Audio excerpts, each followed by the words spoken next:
이번 주에도 참 많은 일이 있었던 것 같습니다. 도대체 주님은 오늘 우리에게 무엇을 말씀하기 원하실까? 이 말씀들을 보면서 계속 생각해 보게 됩니다. 지금 우리에게 복음, 그죠? 여러분 복음을 전한다 하면은 어떻습니까? 저도 어렸을 때 교회를 다녀가지고 이 얘기를 엄청 많이 물어봤던 건데요. 복음은 굿뉴스입니다. 좋은 소식이라 합니다. 그죠? 근데 그래서 무슨 말을 전해야 되는 거냐? 항상 복음을 전하라고 하면은 제가 복음이 뭐예요? 계속 질문하게 되는 거예요. 막상 전하려고 진짜 해보면 여러분 무슨 말을 전해야 될지 아십니까? 지금 믿지 않는 사람들에게 여러분 무슨 얘기 하십니까? 복음이라는 말은 그냥 굿뉴스여가지고, 그죠? 우린 이런 얘기를 합니다. 아, 내가 교회를 다녔더니 이렇게 됐어. 아, 이렇게 됐어. 아, 우리 애들은 이렇게 잘하고 있어. 이런 얘기들을 여러분 복음이라고 전하고 있지는 않습니까? 그것도 기쁜 소식입니다. 그렇죠. 우리의 삶에 놀라운 변화가 있는 것이 기쁜 소식입니다. 또 어떤 사람에게는 심지어 이 기쁜 소식은 다른 종류의 기쁜 소식도 있는 것 같아요. 그것은 복음이라고 불릴 수는 없지만 뜻으로는 굿뉴스예요. 그죠? 제가 이 교회를 짓기 전에 이 교회를 짓는 것이 너무 불가능할 것 같이 생각이 들어가지고 제가 목사님한테 자주 말씀을 드렸어요. 제가 로또를 좀 당분간 하면은 좀 하나라도 되면 건물 짓는 데 도움이 되지 않겠냐, 그런 얘기를 했어요. 그랬더니 하나님이 절대 안 되게 하실 거라는 거예요. 그래서 또 안 했죠. 해봤어야 되나 싶은 생각도 들지만 그게 중요한 게 아니구나 어느 순간 깨닫게 되면서 그 생각을 접게 되었습니다. 어떤 사람에게는 로또 당첨이 집을 사고, 그죠? 땅을 사고 사업체가 막 풍성하는 것이 굿뉴스일 것입니다. 여러분, 그런데 예수님이 얘기하는 그 복음, 우리가 지금 얘기하는 복음은 도대체 무엇입니까? 그래서 잘 됐더라, 그래서 성공했더라, 이것이 복음의 내용인가요? 그것은 세상의 복음입니다. 그것은 예수님의 복음이 아닙니다. 물론 예수님 안에서는 놀라운 일들이 벌어집니다. 그래서 또 그것이 복음이 될 수 있어요. 그러나 그것이 전부는 아니라는 것입니다. 오늘 마가복음 8장에서, 사실 정확히 얘기하면 8장 후반부부터 10장까지에서는 예수님이 자신이 누구신가를 계속 얘기하는 것입니다. 마가복음을 시작하면서 우리는 계속 보았습니다. 1장 1절, 하나님의 아들이신 예수 그리스도의 복음의 시작이라. 하나님의 아들이시다, 그분이. 그렇게 딱 선포를 하고 시작하죠. 이 예수님, 그 약속된 메시아, 그로 인해서 기쁜 소식이 전해졌다라고 설명하면서 무엇이 일어납니까? 치유가 일어나고 귀신 쫓아나는 일이 일어나고, 그죠? 제자들이 세워지고 막 이런 일들이 있었습니다. 그리고 어느 순간부터는, 그죠? 그렇게 놀라운 기적을 일으키는데도 바리새인과 서기관들은 계속 트집을 잡으며 이게 맞냐 저게 맞냐 꼬치꼬치 따지면서 돌아가면서 귀찮게 괴롭힐 뿐만 아니라 막 반대하고, 그러니까 어떻게 됩니까? 갈릴리에 계시던 예수님은 외곽을 돌아다니면서 귀신 들린 자의 귀신을 내쫓고 병 들린 자의 병을 고치시고 막 이렇게 다니시면서 무리들과 함께 다니시고 계셨습니다. 그러면 이 무리들은 어떻게 알았겠습니까? 그들에게 복음은 내가 병이 나았다. 맞아요. 그것도 복음입니다. 예수님으로 인해서 내가 병이 나았다. 그렇게 외치고 다녔습니다. 그런데 오늘 본문이 있기 바로 전에 보면은 8장 22절에서 26절은 벳세다에서 맹인을 고치시는 장면이 나오게 됩니다. 이 성경에서 맹인이 나오는 장면은요, 오늘 무엇을 얘기하느냐? 맹인을 고치실 것이다 라는 얘기를 하고 있는 것입니다. 그죠? 맹인을 고치셨는데 그들의 육체의 눈은 떴는데, 역설적으로 이 본문들마다 동시에 얘기하고 있는 것은 그러나 아직 그들은 영적인 눈을 뜨지 못했다는 것을 암시하고 있습니다. 그래서 8장 22절에서 26절은 이 맹인의 소경이 눈이 뜨는 이 놀라운, 맹인이 고침을 받는 이 놀라운 사건들을 통해서 무엇을 얘기하느냐? 무리들이 많은 기적을 경험했지만 예수님이 누군지는 깨닫지 못하더라라는 말과 똑같은 말로 쓰여져 있는 것입니다. 또 언젠가 예수님이 그들의 눈을 띄워주실 것이다 라고도 얘기하고 있다고 말할 수 있는 것이죠. 오늘 읽은 8장 27절부터는 이제 무리들은 떠나시고 제자들에게, 그죠? 제자들에게 보여주시는 거예요. 이 앞에 오병이어의 기적도 행하셨고요. 무리를 걸어 다니시면서 내가 바로 그 창조주 하나님이시다는 것을 바다를 잠잠케 하신 걸 보면서 사람들은 눈으로 볼 수 있었습니다. 아, 예수님은 기적을 행하시는 분, 예수님은 우리를 치유하시는 분, 이렇게는 알았습니다. 그러나 이게 핵심적인 메시지가 아니라고 오늘 본문부터 8장부터 10장까지 쭉 얘기하시는 거예요. 11장에는 어떻게 됩니까? 예수님이 예루살렘에 들어가셔서 본격적으로 하셔야 하실 일을 하시는 장면으로 넘어가게 됩니다. 오늘 그러면 이 제자들에게 무엇을 얘기하고 계시는가? 그리고 어떻게 이 구성이 되어 있는가는 굉장히 중요합니다. 한번 표를 하나 만들어 봤어요. 8장부터 10장까지 내용이에요. 네. 자, 처음에 어떻게 시작합니까? 예수님이 이제 본격적으로 제자들만 데리고 다니시면서 예수님이 누구신가를 가르치기 원하세요. 그 첫 번째 시작은 어떻게 되느냐? 너희는 나를 누구라 하느냐 묻는 것으로 시작합니다. 그죠? 근데 놀랍게도 이 베드로가 딱 정확한 답을 맞추게 됩니다. 그죠? 그게 뭡니까? 여기서 보니까 주님께서 주는 그리스도 신이이다. 무슨 얘기예요? 당신은 메시아이십니다. 약속했던 구원자이십니다. 메시아, 그리스도 같은 뜻이죠. 바로 그 구약에 이야기하고 있던 바로 그 약속된 메시아, 구원자이십니다. 라는 고백을 하면서 시작합니다. 근데 여기서 지금 이번에 이제 그 눈여겨볼 내용은 이 내용에 대한 게 아니라 자, 이 얘기를 하시고 베드로가 아주 그냥 때려 맞춘 건 아니고, 그죠? 성령의 감동으로 딱 알아맞춘 거예요. 그죠? 굉장히 중요한 고백을 한 겁니다. 왜냐하면 사람들이 세례 요한이냐, 엘리야냐, 선지자냐 막 이러면서 도대체 예수님이 이해할 수가 없는 거예요. 과감하게 그분이 바로 그 메시아라고 말할 수 있는 사람은 없었는데 베드로는 과감하게 이렇게 외칩니다. 그러면서 뭐라고 얘기합니까? 그렇게 얘기하자마자 주님이 첫 번째로 얘기하신 내용, 이게 너무너무 중요한 것입니다. 주님이 이 제자들의 고백을 받으시자마자 하신 얘기는 뭐냐? 여기 보니까 인자가 많은 고난을 받고 장로들과 대제사장들과 서기관들에게 버림받아 죽임을 당하고 사흘 만에 살아나야 할 것을 비로소 그들에게 가르치시되, 이제 주님이 얘기하시는 겁니다. 내가 십자가에서 죽고 부활하 3일 만에 부활하게 될 것이다 라는 얘기를 처음 얘기하신 거예요. 무슨 얘기냐? 이게 제일 중요한 내용입니다. 주는 그리스도시오 라는 말의 제일 중요한 메시지는 뭐냐? 마가는 지금 이렇게 얘기하고 있는 거예요. 예수님의 십자가와 부활이다. 그죠? 그렇게 얘기하니까 베드로가 뭐라고 합니까? 여기서 막 말립니다. 그거 좀 더 들어가기 전에 전체적인 구조만 한번 해보죠. 자, 제자에 대한 대가, 제자의 대가라고 써있긴 하지만 이게 십자가와 부활 얘기거든요. 그냥, 그죠?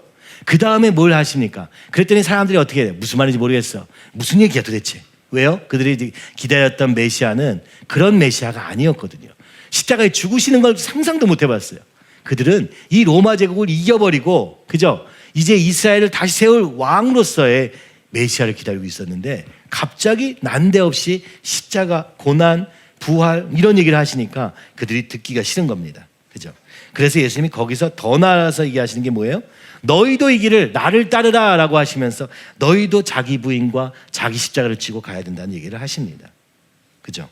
그건 좀 뒤에 얘기하겠습니다. 그런데 이제 그렇게 얘기하니까 사람들이 듣기가 싫어. 그래서 예수님이 또 아시고 그 다음에 보여주신 게 뭐냐? 변화산에 올라가신 겁니다.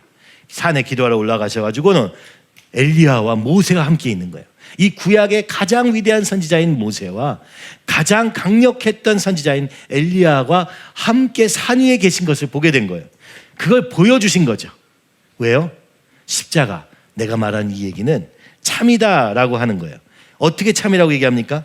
그 예수님이 변화산상에서 모세와 엘리야가 있는데 하늘에서부터 소리가 들립니다.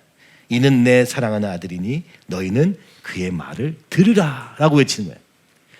하나님이 뭐라고 그랬어요? 하나님의 음성으로 듣게 된 거예요. 그들이 예수님의 말이 옳다. 뭐가 옳다고요? 십자가와 부활의 길이 생명의 길이다 라는 얘기예요. 예수님이 오신 이유 메시아가 맞으시고 그 메시아는 바로 십자가와 부활의 길을 걸어가신 분이다. 죽으셔야 하고 부활 다시 살아나셔야 된다. 이걸 보여주는데 어디서 보여주냐? 변화산의 영광 속에서 보여주신 겁니다. 이것은요, 지금 제자들은요, 거기서 정신을 잃습니다. 베드로가 헛소리를 하기 시작해요. 내가 여기서 있었으면 좋겠습니다. 내가 장막 치고 여기서 그냥 있었으면 좋겠습니다. 근데 자기가 무슨 말하는지도 몰랐다고 성경은 쓰고 있어요. 무슨 특별히 너무 좋아서 거기 있고 싶다 그게 아니라 너무 충격적인 장면 속에서 그들이 아무 말도 못하게 된 것입니다. 그죠? 그리고 그들이 본 게 뭐예요? 아, 예수님이 진짜 하나님의 아들이시고 그분이 말씀하시는 모든 말이 참이구나. 그러므로 우리도 그 길을 가야 되는구나 라는 걸 하나님의 음성을 한 번 더 듣게 된 것이죠. 그런데도 그들은 어떻습니까? 내려와서는 참 어려운 말이다. 그죠? 도대체 죽은 자 가운데서 다시 살아나는 것이 무엇일까 하고 뭐예요? 생각을 하는 거죠. 도대체 이게 무슨 말도 안 되는 소리야 라는 것을 나름대로 이해해 보려고 애쓰는데 이해를 할 수가 없습니다. 주님은 이렇게 말합니다. 인자가 죽은 자 가운데서 살아날 때까지는 본 것을 아무에게도 이르지 말라. 지금 이 변화산의 영광을 아무에도 얘기하지 말라는 거예요. 왜요? 왜 그러셨을까요? 십자가 길에 방해되지 않기 위해서. 그죠?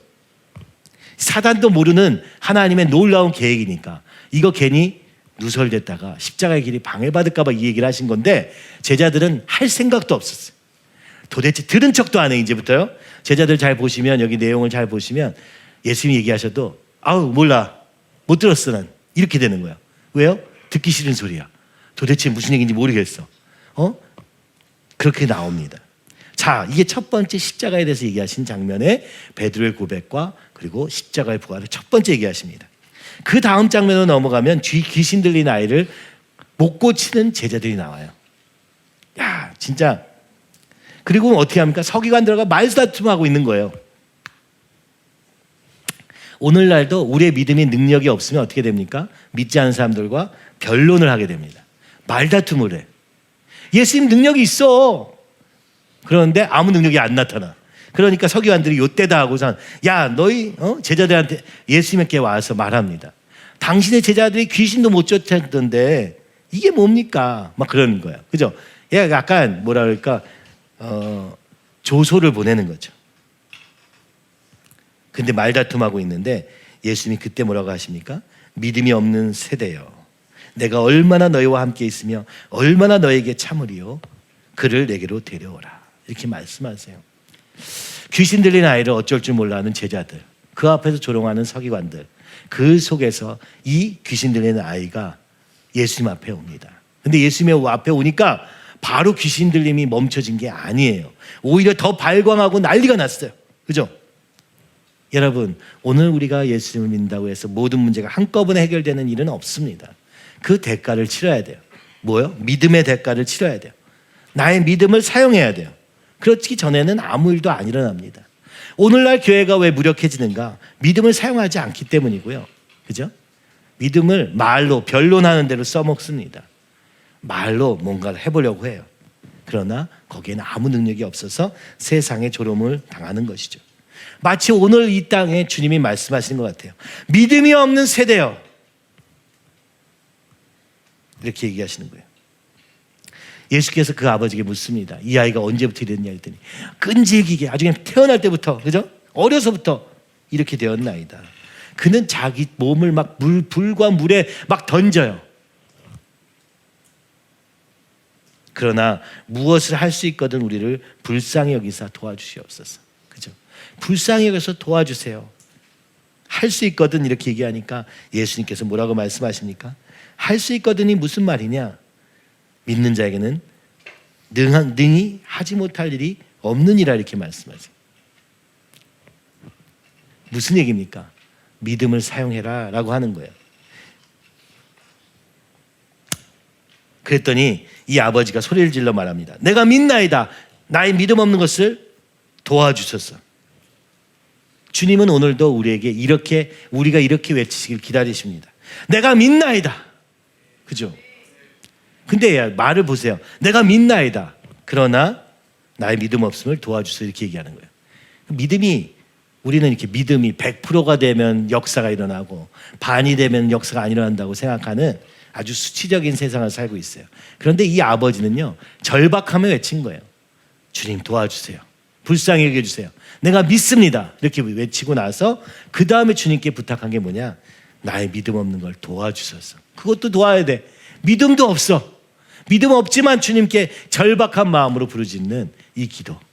여러분, 기도는 절박함에서부터 시작되는 겁니다. 말을 화려하게 하고 막 그런 게 아니라 간절함에서 시작하는 거예요. 어찌됐든 주님이 그때 뭐라고 말씀하시냐? 할 수 있거든요. 무슨 말이냐 이렇게 외친 거예요. 이 얘기는요, 그 아버지에게 한 게 아니고 제자들에게 한 겁니다. 그죠? 제자들한테 야, 너희 그렇게 역사가 일어나고 막 다 이랬었는데 또 못하는 거. 왜 못해요? 믿음이 없었어. 왜 믿음이 흔들렸을까요?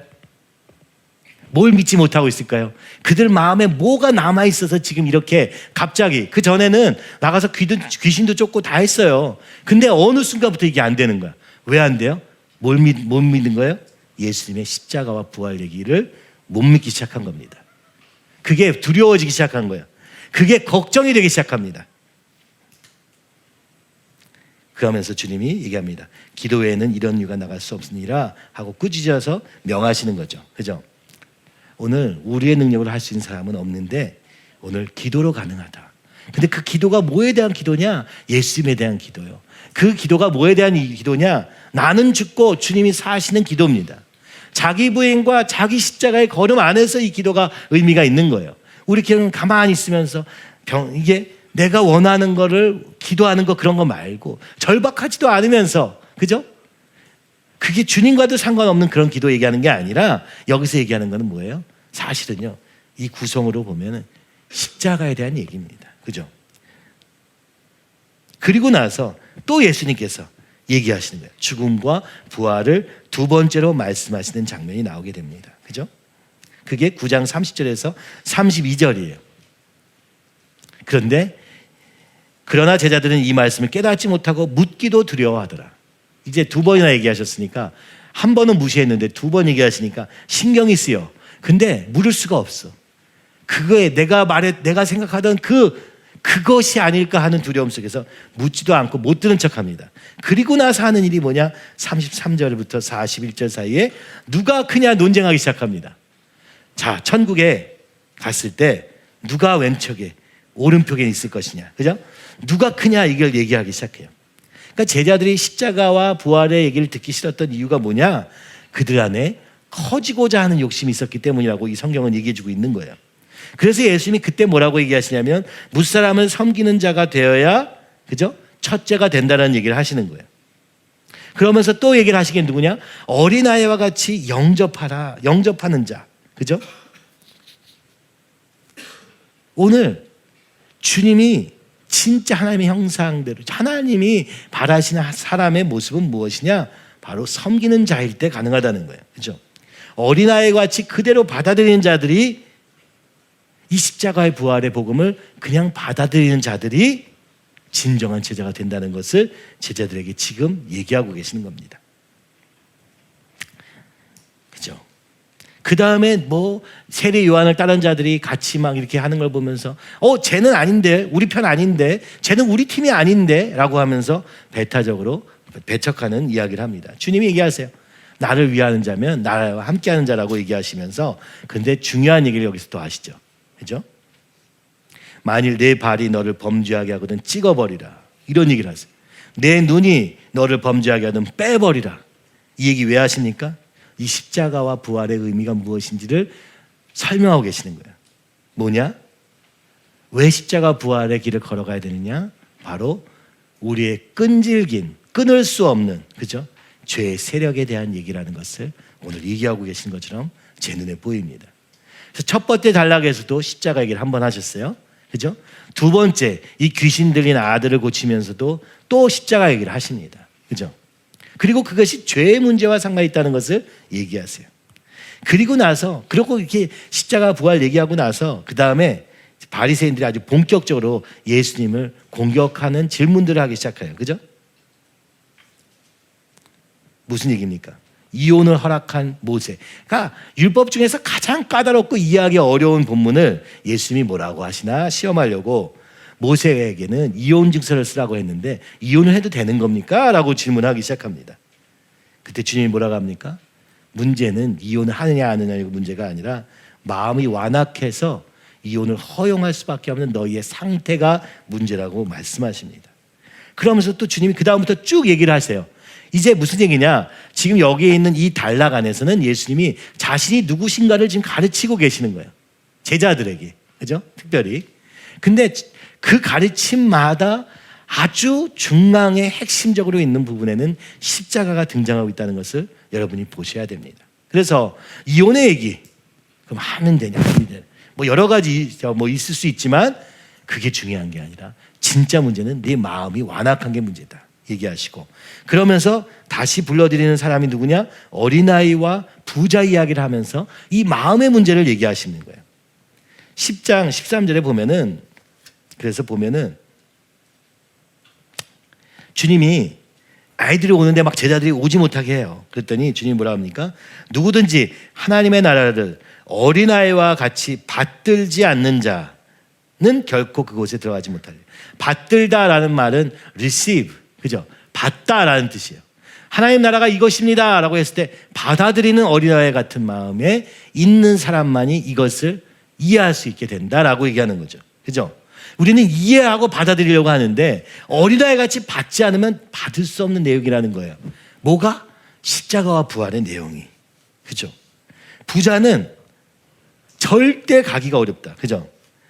천국에 들어가기가 막 낙타바늘에 들어가는 것 같이 어렵다는 얘기를 또 하세요. 이거는 앞에 있는 어린이와 비교되는 거예요. 뭡니까? 버려야 된다. 그죠? 뒤에 좀 더 설명하겠지만 뭘 버려야 되는가? 내 잘못된, 그죠? 이 세상으로 말미암은 그 모든 것을 버리고 주님이 말씀하신 것을 받을 때 이루어진다는 거예요. 그죠? 이 얘기를 하시면서 나중에 그러니까 또 제자들이 이때 이제 요게 어떻게 야 우리도 예수님 위해서 집도 버리고 그물도 버리고 여기까지 왔으니까 야 받을 게 많겠구나 이런 생각을 하는 거예요. 그랬더니 베드로가 이렇게 얘기하죠. 보소서 우리가 모든 것을 버리고 주를 따랐나이다. 끝인 줄 알았어요. 이제 상만 남은 줄 아는 거예요. 베드로는. 그랬더니 주님이 얘기합니다. 너에게 100배나 더 받게 될 것이다. 그러나 박해를 겸하여 받을 것이다. 그죠? 그리고 영생을 반드시 얻을 것이다. 여러분 이게 주님의 나라를 설명하시는 방식이에요. 그러면서 10장 32절 34절에 다시 십자가 얘기를 세 번째로 하십니다. 그죠? 그 얘기를 말씀하시고 그랬더니 또 이때 뭐합니까? 제자들이 누가 그 하나님 우편에 앉는가를 경쟁하고 있어요. 아마도 여기에 이제 대략 유력한 후보들이 있잖아요. 그죠? 우리가 잘 아는 요한도 약간 내가 이제 주님 사랑하는 데는 내가 1등이야 막 이런 느낌이 있는 사람이잖아요. 오늘날 따르면 애니어그램 2번 정도쯤 되는 것 같거든요. 맨날 이렇게 붙어가지고 그죠? 주님 날 사랑하시죠 막 이런 거 하는 사람. 그러니까 아마 요한도 그랬을 거고 베드로 수제자로서 당연히 나지 이렇게 하지 않았을까요? 그러면서 주님이 좌우에 누가 있습니까? 라고 했더니 주님이 뭐라고 합니까? 주의 영광 중에 여기서 이제 여기 정확히는 야고보와 요한이 구하죠. 주의 영광 중에 우리를 하나는 주의 우편에 하나는 좌편에 앉게 하여 주시옵소서. 제자들이 잠시 딴 데가 있을 때 이 야고보와 요한이 살짝 예수님께 청탁을 넣는 겁니다. 오른쪽 왼쪽은 저희 자리를 일단 해주시고 나머지는 그 다음에 밑으로 해주세요 이렇게 얘기하는 거예요. 주님이 뭐라고 얘기하십니까? 너희가 이게 무슨 얘기인지 모르는구나 라고 하시면서 내가 마시는 잔을 너희가 마실 수 있으며 내가 받는 세례를 너희가 받을 수 있겠느냐 이렇게 얘기합니다. 그랬더니 할 수 있나이다. 이게 뭔지 몰랐던 거예요. 이미 계속 얘기하셨는데 그들은 전혀 이해를 못하고 있었던 것입니다. 그러면서 주님이 뭐라고 얘기하십니까? 42절에 보면 이방의 집권자들 너희가 지금까지 경험한 왕들 그죠? 그리고 권세 있는 자들은 뭐래요? 임의로 주관하고 지 멋대로 사는 거예요. 자기 원하는 대로 해. 고관들은 그들의 권세에 부리는 줄을 너희가 알거니와 우리는 세상의 권세 질서를 따라가는 사람들이 아니라 거꾸로 된 인생이다라고 설명하시면서 너희 중에 누구든지 으뜸이 되고자 하는 자는 모든 사람의 종이 되어야 하리라 라고 말씀하십니다. 그러면서 예수님 얘기를 하세요. 인자가 온 것은 섬김을 받으려 함이 아니라 도리어 섬기려 하고 자기 목숨을 많은 사람의 대속물로 주려 함이니라. 그렇게 하면서 얘기가 끝나게 됩니다. 베드로의 고백, 귀신 들린 아이를 못 고치는 제자들, 그리고 이제는 어떻게 돼요? 이 서로 크고자 하는, 많은 가르침 뒤에 있는 서로 크고자 하는 그 야고보와 요한의 그 말 앞에서 또 주님은 이 십자가 얘기를 계속 하시는 것이에요.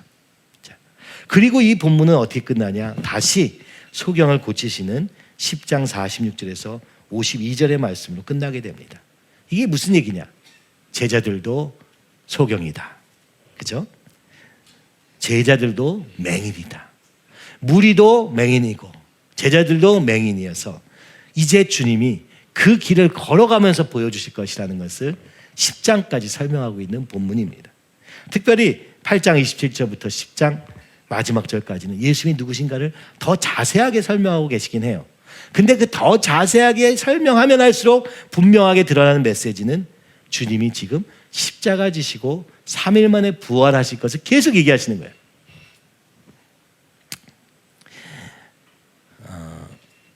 이게 너무너무 중요합니다. 오늘 복음에 여러 종류의 복음이 있어요. 그런데 진짜 핵심적으로 주님이 우리에게 말씀하고 싶은 복음은 십자가 복음입니다. 십자가 복음이라는 것은, 그죠? 이게 참 역설적인 겁니다. 왜냐하면 잘 되고자 하는 게 아니라 살고자 하는 게 아니라 죽고자 하는 거기 때문에 그래요. 그러니까 완전히 거꾸로 된 논리를 가지고 있는 게 이 복음의 십자가 복음의 특징이거든요. 다른 것들은요, 예수님 믿었더니 병 고쳐졌어. 아, 이거 좋네. 그냥 누구나 좋아요. 근데 이 십자가 복음은 도저히 이해하기가 어려운 거예요.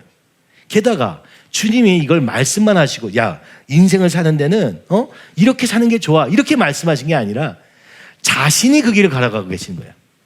아버지 하나님의 뜻을 따라 걸어가시는 예수님의 모습이 바로 십자가라는 거.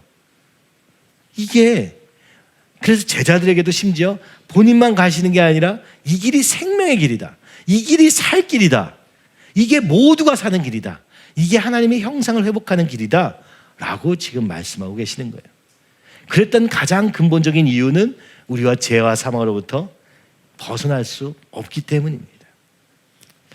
여러분, 저도 이번 주에 우리 아이들과 이제 방학 마지막을 맞이해서, 그렇죠? 놀러 갔다 왔는데 다 초등학생이니까 에너지가 너무 넘쳐가지고 빨리 중학교, 고등학교가 되면은 좀 그럴 일이 적겠구나 이런 생각을 하면서 애들과 많은 시간을 보냈습니다. 제가 아이들과 대화를 해보면서 그런 생각이 참 많이 들었어요. 이제 아주 어릴 때는 그냥 아빠 말을 해도 잘 못 알아듣고, 그죠? 뭐 그냥 네, 아니요, 이 두 가지만 있었어요. 근데 이제는 사춘기가 들어가고 하니까 애가 복잡해진 게 느껴져요. 그래서 대화를 더 깊이 하고 더 많이 하면서 어떻게 하면 이 생각을 정말 주님의 생각으로, 말씀의 생각으로 바꾸는가 하는 데는 많은 노력이 필요하다는 걸 알게 됐어요. 그냥 여러 가지 지식과 경험을 가지고는 안 되고 이 말씀을 어떻게 쉽게 애들이 이해할 수 있게 할까 하는 노력들을 해보면서 혼자 계속 사실은 전 시간을 어떻게 이것을 이 아이들이 진짜 이 예수님을 위한 길이 가장 좋은 길이라는 것을 알 수 있을까? 경험해 보면 알죠. 매를 맞아가면서, 그죠? 삶의 풍파를 지나면서는 알게 됐죠. 그거 말고 지금 그걸 알 수는 없을까? 이런 고민을 되게 많이 하게 됐습니다. 갔다 오면서도 제가 그런 생각을 했어요. 많은 대화의 시간을 가져야겠구나. 그래서 얘네들의 생각이 길이 없더라고요. 아이들의 생각에는, 그죠? 이렇게 하면 안 돼. 이 정도는 있지만 그게 안 되는 걸 어떻게 해? 이런 거밖에 없어요. 그래서 제가 이제 설명하기 시작했습니다. 그래, 안 되는 건 어떻게 할 수가 없더라. 우리의 삶에서 욕심과 미움과 질투가 멈춰질 수는 없는데 그걸 예수님께로 가져가서 어떻게 되는지를 설명하느라고 이런저런 얘기를 많이 하게 됐어요.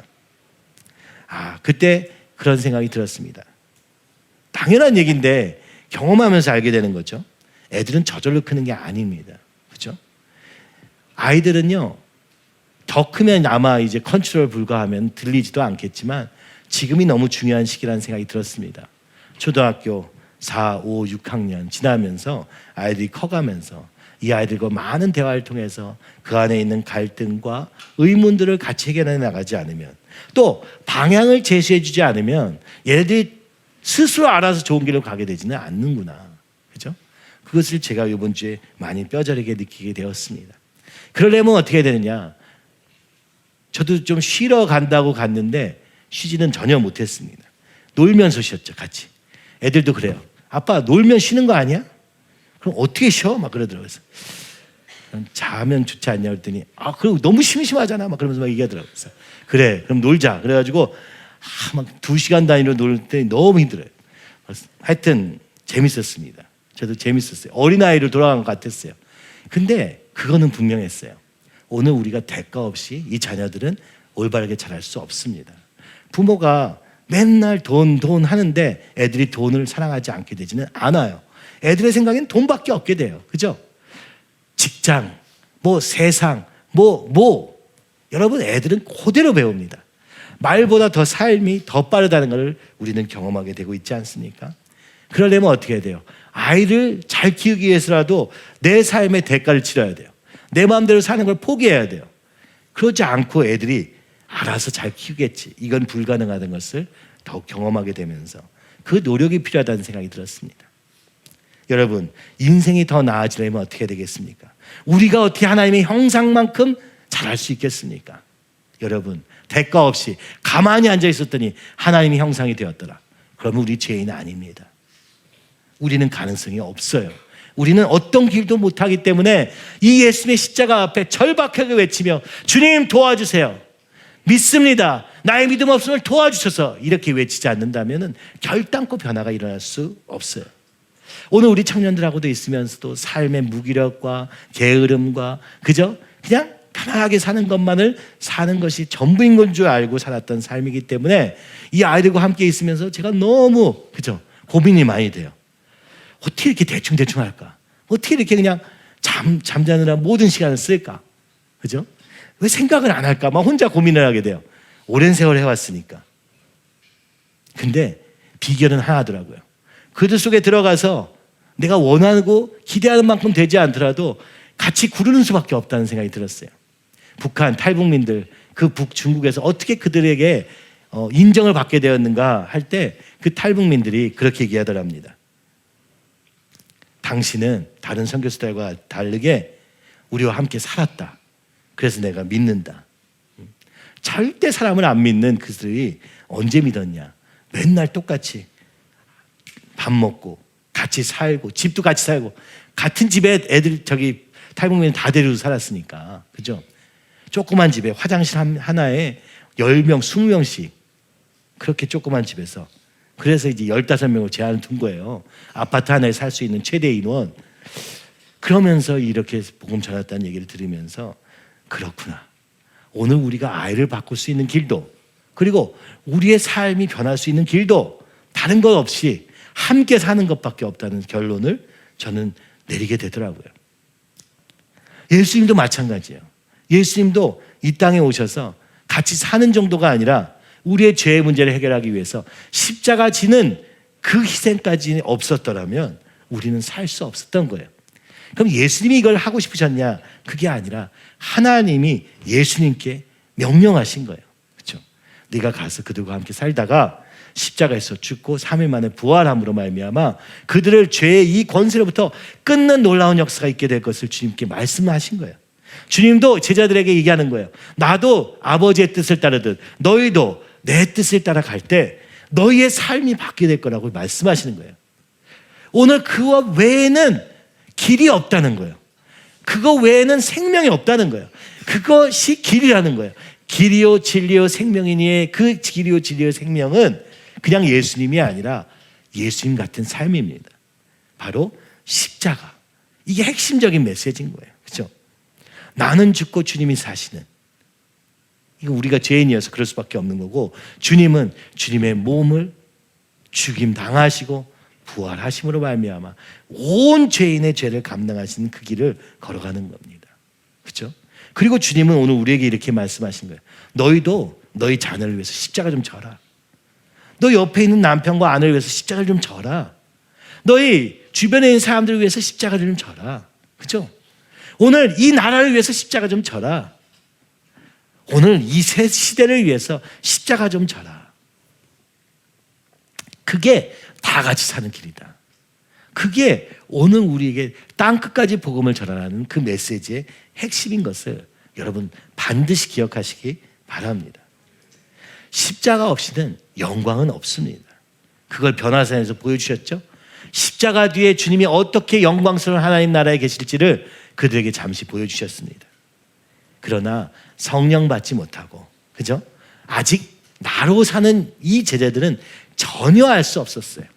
전혀 깨닫지도 못했는데 주님은 나중에 주님이 부활하시고 나서 너희가 그때 이 얘기를 해라 라고 얘기하면서 변화산 사건을 남겨두셨던 거예요.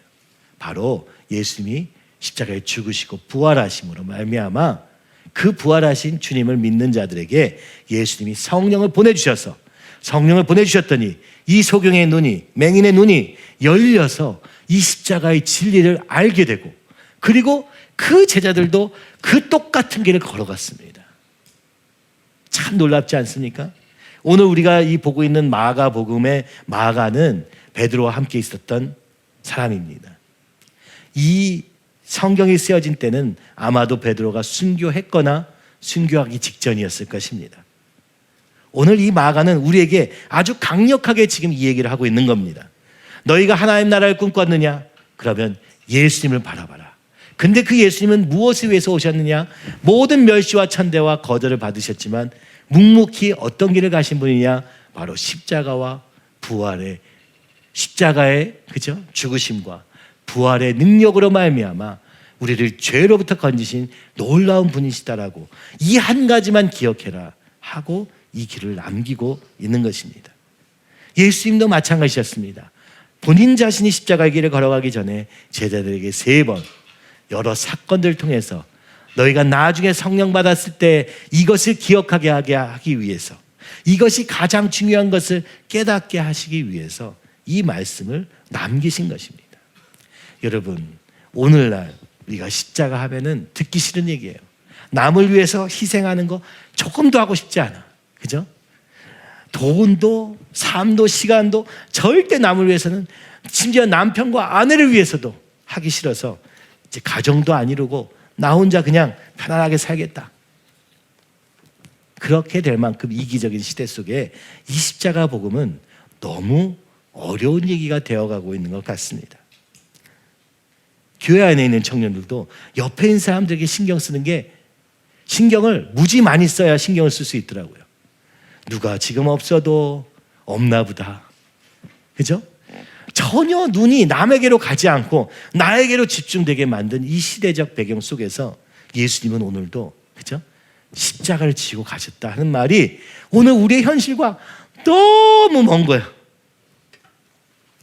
그래서 오늘날 이 십자가 복음을 잃어버린 교회는, 그죠? 나를 내어드리며 주님이 일하시는 것을 전혀 하고 싶지 않은 이 시대 속에서는 이 복음이 능력으로 나타날 수 없는 것입니다. 오늘 베드로가, 그죠? 주는 그리스도이십니다 하고 멋지게 외쳤지만 주님이 십자가에, 그러므로 이 메시아, 약속된 메시아는 이사야의 고난당한 종으로서 오신 예수님은 바로 십자가를 통해서 걸어가시고 부활하심으로 말미암아 그 메시아의 사명을 이루실 것을 말씀하실 때 그것을 항변합니다. 제발 그러지 마세요. 주님 죽으시면 안 돼요. 주님 영원히 우리와 함께 하셔야죠. 아마 그들은 새 하늘과 새 땅이 이미 이루어졌다고 생각했을 것입니다. 이 땅에서 누리는 권세와 부와 영광이 당장 이루어질 거라고 생각했기 때문에 항변했던 것이죠. 그런데 주님이 그렇게 말씀합니다. 사탄아, 내 뒤로 물러가라. 내가 하나님의 일을 생각하지 아니하고 도리어 사람의 일을 생각하는도다. 하나님의 일이 있고 사람의 일이 있는 거예요. 오늘 우리는 사람의 일밖에 몰라요. 왜요? 하나님의 일은 요한복음 6장 29절에 보면 예수께서 대답하여 이르시되 하나님께서 보내신 일을 믿는 것이 하나님의 일이니라 이렇게 말씀하세요. 그럼 예수님을 믿는 것이 하나님의 일인데요. 예수님이 어떻게 하신 걸 믿는 게 믿음입니까? 예수님께서 나의 죄를 위하여 십자가에 죽으시고 부활하심으로 말미암아 우리를 죄와 사단의 권세에서 건지셨다는 사실을 믿는 것이 예수님을 믿는 것이에요. 그러니까 지금 예수님의 십자가의 길을 그죠? 말로라도 항변하며 방해하는 그들은 사람의 일을 얘기하고 있는 겁니다. 그죠? 오늘 교회 안에서도 마찬가지입니다. 우리는 사람의 일로 모든 걸 생각하고 논리적으로 효율적으로 생각합니다.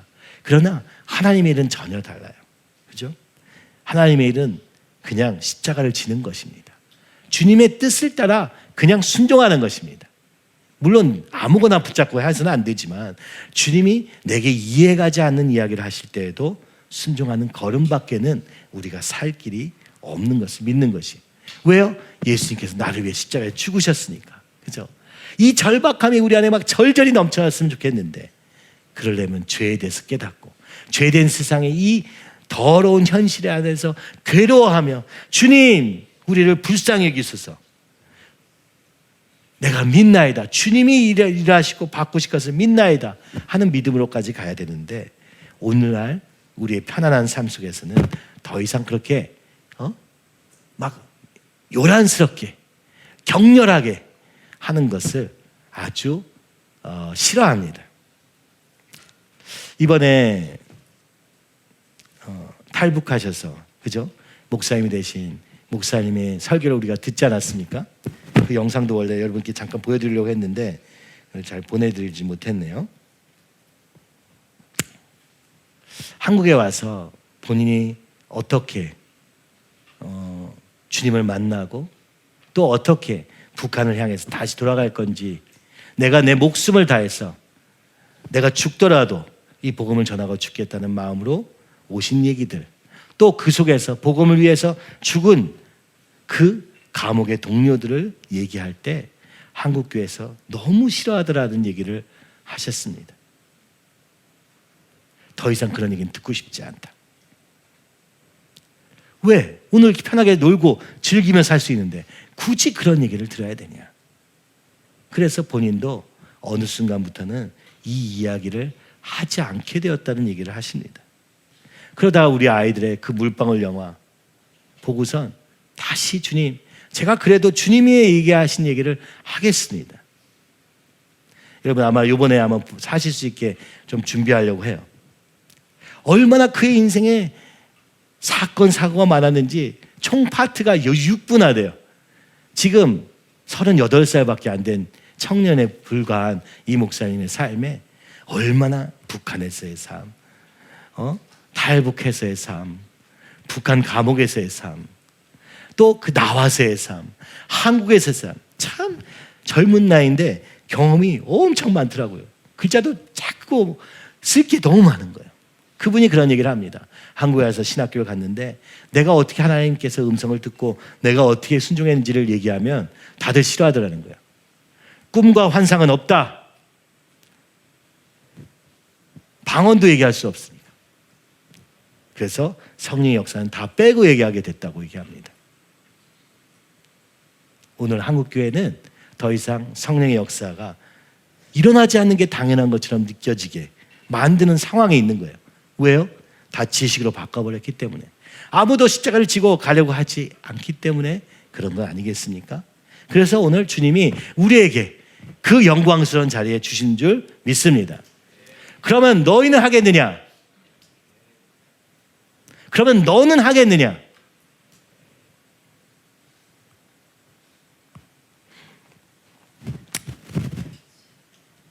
저는 그게 우리 교회가 있는 유일한 이유라고 생각합니다.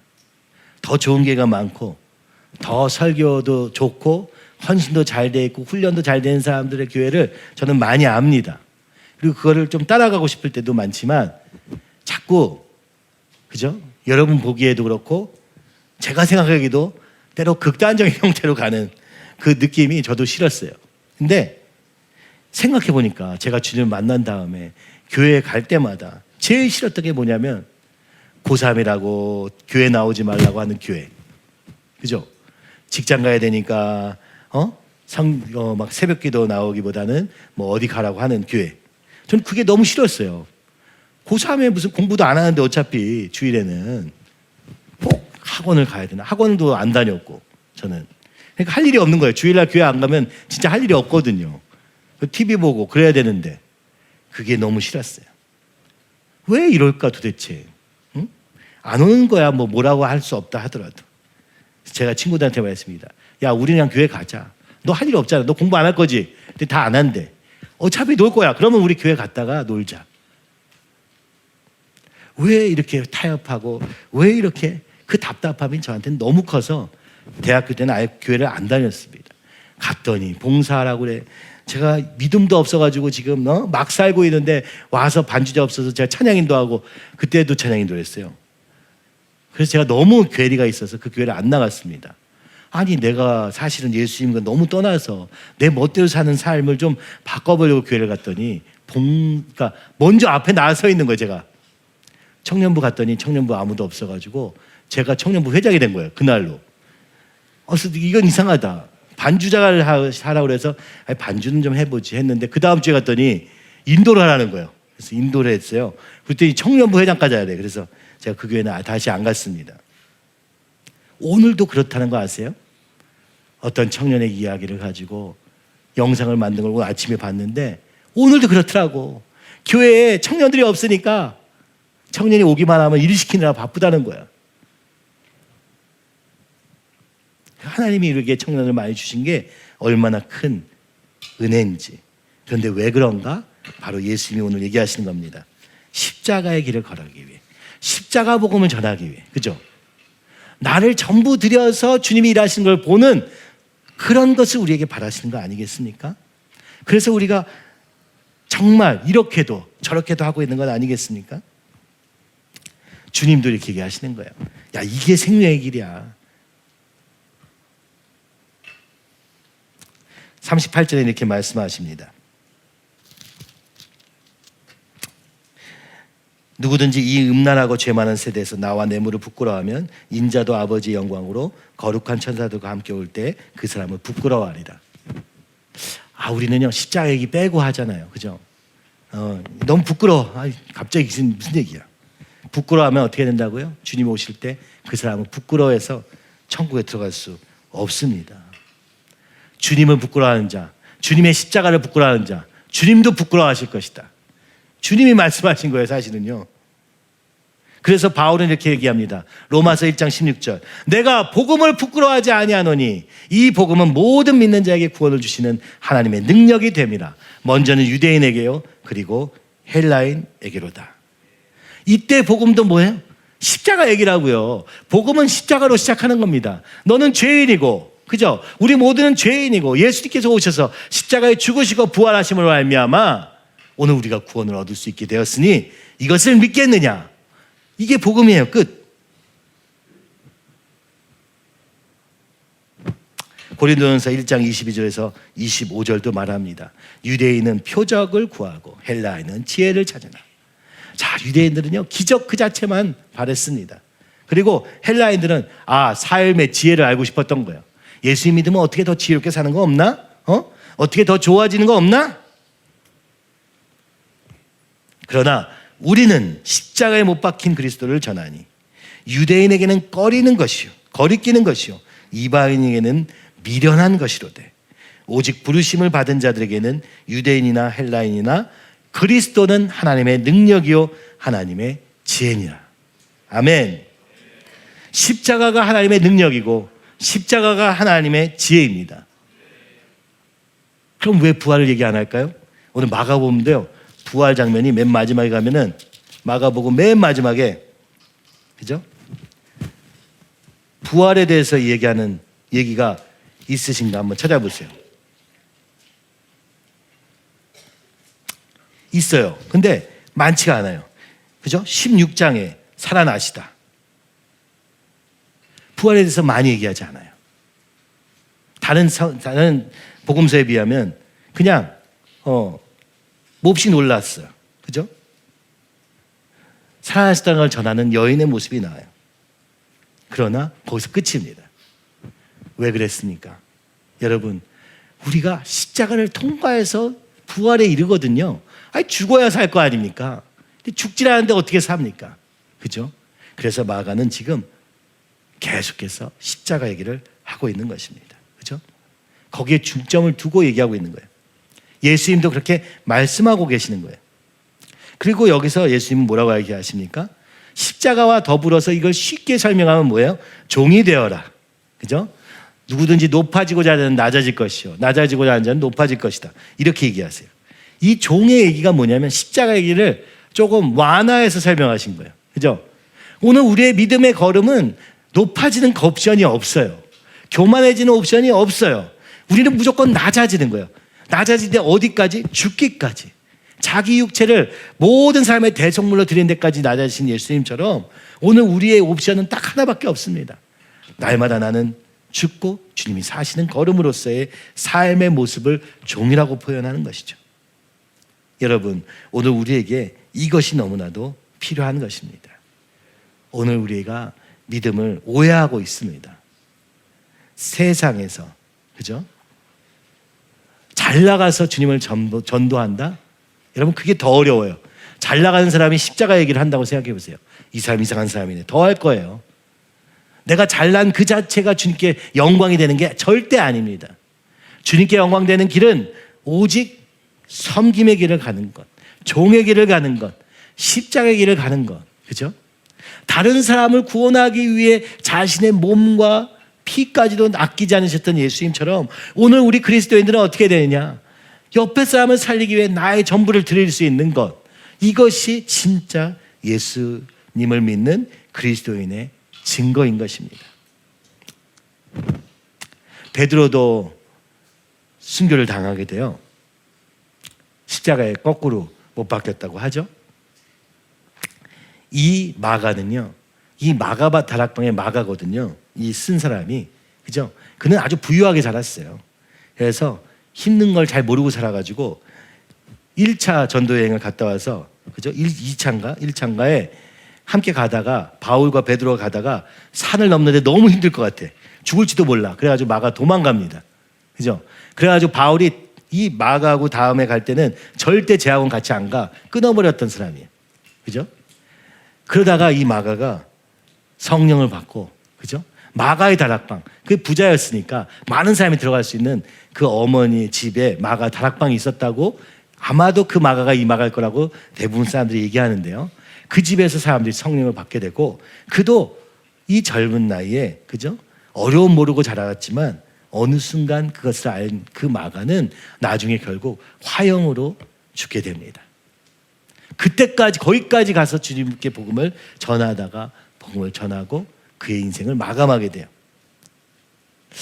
성경을 보니까 이 제자들이 십자가 얘기를, 오늘 내가 조금 힘든 거를 십자가라고 얘기하지 않았어요. 진짜 십자가가 십자가인 거예요. 그죠? 진짜 죽음이 십자가인 거예요. 오늘 우리는 어떻게 해요? 야, 내가 너 기분이 나쁜데 내가 십자가를 져줄게 하면서 십자가를 집니다. 이건 우스운 얘기죠. 그죠? 오늘 그래서 우리에게 뭐가 진짜 필요하냐? 죽으면 죽으리다 하는 믿음이 필요한 거예요. 그럼 주님이 죽게 하시느냐? 죽게 하시진 않아요. 죽게 하실 수도 있어요. 그러나 이거는 아주 마음의 중심에서부터 있는 거예요. 그죠? 오늘 우리는 그것을 놓쳐서 모든 것을 놓치게 되었습니다. 그죠? 그 근본적인 십자가를 놓치니까 능력이 안 나타나요. 말밖에 없어요. 내가 너희의 말이 아니라 능력을 보겠다고 하신 그 이야기가 오늘 우리에게 유효한 것입니다. 그래서 주님이 올해 초부터 이 탈북민 목사님들을 만나 죽음을 뚫고 한국에 온 그 목사님들, 그러나 죽기까지 복음을 전하기로 결단한 그분들을 만나게 하시는 것 같아요. 그죠? 그러면서 우리에게 이해하고 계시는 것 같아요. 너는 십자가를 지겠느냐? 그죠? 아멘. 네. 제일 중요한 질문이 이거 같아요. 너는 십자가를 지겠느냐?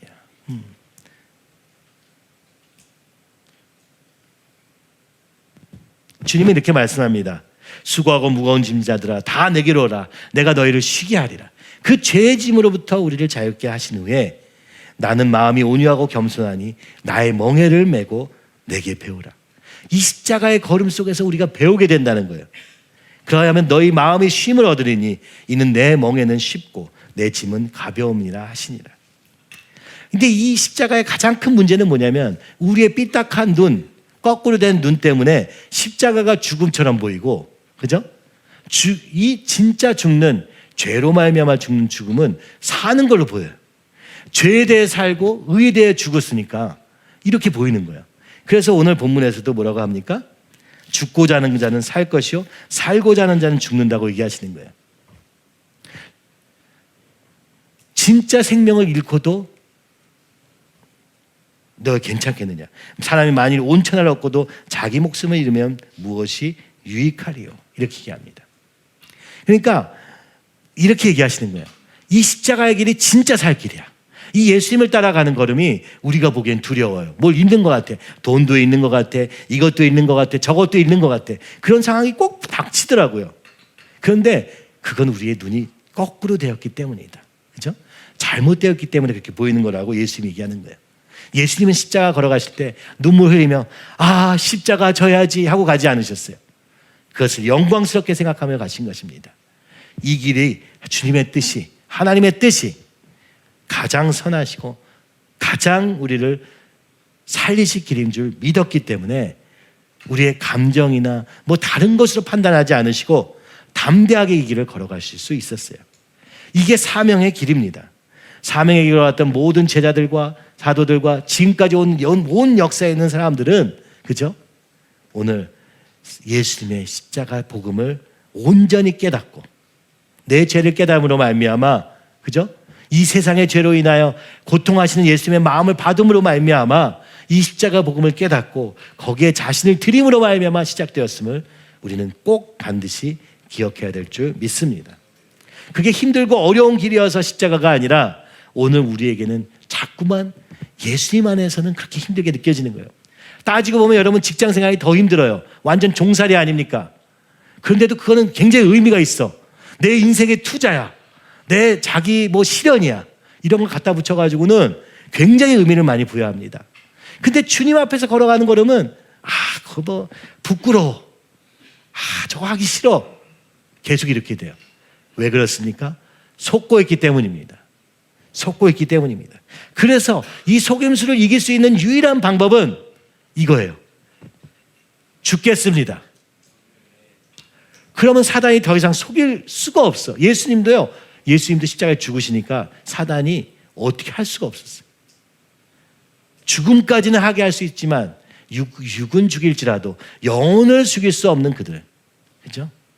그래서 우리에게는 십자가 믿음이 필요한 것입니다. 내가 죽겠다 하는 것이 목표가 아니라, 그죠?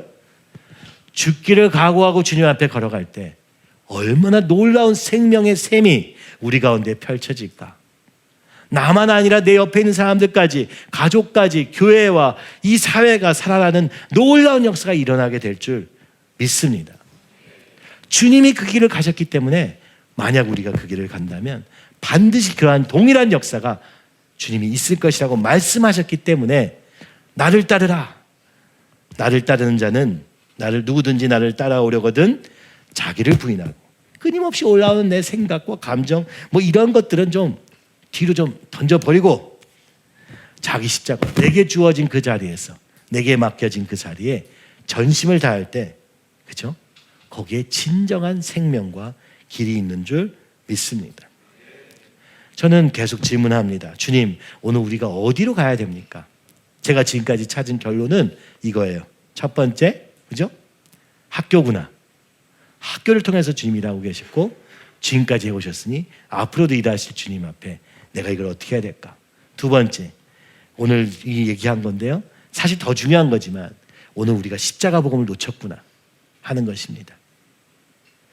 여러분 너무 편하시죠? 이제 옛날 믿을 때는 막 격렬하게 믿고 이런 건 이제는 안 하고 싶으시죠? 이제는 내가 다 됐다 하고 이렇게 팔짱 끼고 구경하면서 아이고 우리 청년들 잘하네 이렇게 하고 싶으시죠?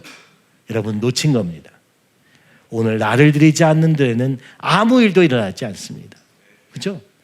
정말 그렇습니다. 그래서 어쩌면 우리의 순종과 우리의 헌신은요 누구를 위한 헌신이 아니라 나를 위한 헌신이 되는 겁니다. 내가 사는 길입니다. 다른 영혼을 섬길 때 나도 살아나게 되는 겁니다. 그죠? 나 혼자 살려고 하니까 죽게 되는 거예요. 나 혼자 즐겁자 하니까 게임과, 그죠? 온갖 쾌락. 연구 조사를 보니까 한국 그리스도인의 80%는 OTT에 지금 중독되어 있는 상태라는 연구 결과가 나오더라고요.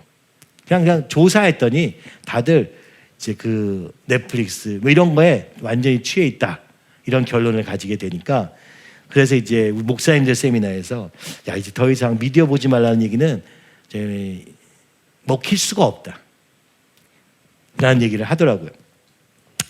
무슨 얘기냐? 여러분, 지금 할 일이 많아요. 오늘 하나님이 반드시 복음 통일을 하게 하실 것이고, 그죠?